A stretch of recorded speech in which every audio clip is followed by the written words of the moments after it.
Deborah silently packed a bag for Jacob, zipped it up without further ado, and handed it to her now ex-husband. "Deborah, why don't you change your mind?" Jacob asked without looking up. "We have a family and a daughter, and I still love you just as much."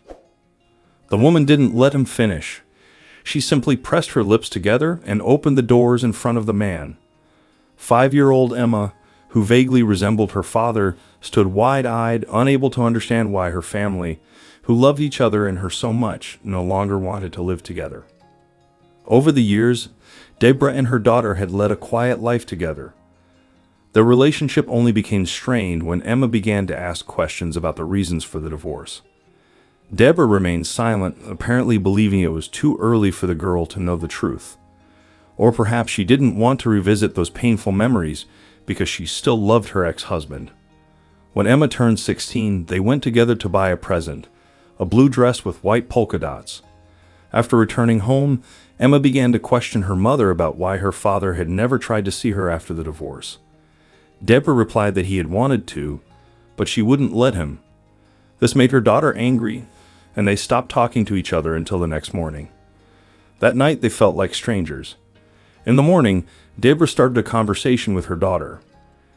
Deborah and Jacob had gotten married when they were students. They had a residence that Deborah inherited from her grandmother.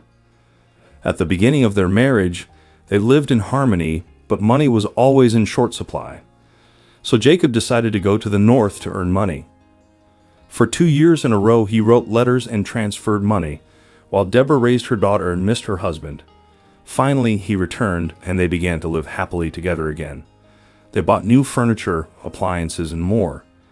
Those times seemed like the best times of their lives. Emma remembers their happiness as the best time of her life. Her parents took her to daycare together, cooked dinner in the kitchen, and cleaned the apartment, all together. But that happiness was disrupted when Jacob brought in a bunch of photos from his job in the north. Deborah saw pictures of him being around a woman named Amanda. He claimed that she always happened to be in the pictures, but Deborah didn't believe it.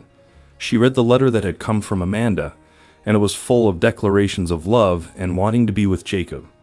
When Deborah showed the letter to her husband, he tried to justify himself. But she no longer believed him or his excuses and immediately kicked him out of the house. "I love your father very much," Deborah was telling her almost grown daughter, "and maybe I should have forgiven his cheating. I should have kept the family together, but at the time I couldn't. Now Deborah regretted opening that envelope, reading the lines written in a woman's hand, and showing the letter to her husband. She hadn't believed a word he said and had kicked him out the door. She regretted trying to destroy her love for him. Only as the years passed did she realize that pride is not always the right counselor. For more than a decade, Emma grew up without her father. One day she decided to ask her mother for his address. It turned out that he wrote regular letters to Deborah and his daughter, but Deborah never responded. Her only response was, "I got child support." Strange town. But here's the right street, the right house. Emma found the right apartment. She didn't know if her father would recognize her, and she didn't even know if he had another family. She thought that if the woman opened the door, she'd say she'd gotten the wrong apartment and wouldn't show up again. But if the door was opened by her father... When the door opened, Emma recognized her father immediately. He held out his arms and hugged her. Tears glistened in his eyes. "Emma, my daughter, you look so much like Mom." There were no other women in her father's apartment, just pictures of his marriage to Deborah and from better times when happy Mom and Dad held her hands. While Emma looked at the pictures, her father ran down the stairs, hoping to see Deborah, who might finally forgive him. But she wasn't there. Emma was sure that her mom, sooner or later, would be able to forgive her father. Because she has to, because she still loves him. Emma was sure of that, just as she was sure he loved her. The end. Share your opinion in the comments and subscribe to the channel.